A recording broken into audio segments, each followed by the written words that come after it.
Welcome back. Now, in the last creation, we actually used as an example a document from NotebookLM in order to create the document in ChatGPT, which really isn't a full valid way to make a comparison of what you're creating in ChatGPT. So in this particular case, what we're going to do is we're going to make sure to create a study guide entirely of the information in the 21 transcripts. We're going to go ahead and tell ChatGPT what we want is to include a short answer, essay, and answer key. And ChatGPT will undertake the creation. What we then want to do is we want to output the study guide into a document in Microsoft Word already formatted.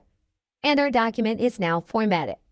One of the things that you will notice about this quiz is that we have targeted to a specific audience. In ChatGPT, this is something that we can do. This is something that would be difficult to do in NotebookLM to create the written document. We can target the creation of the audio.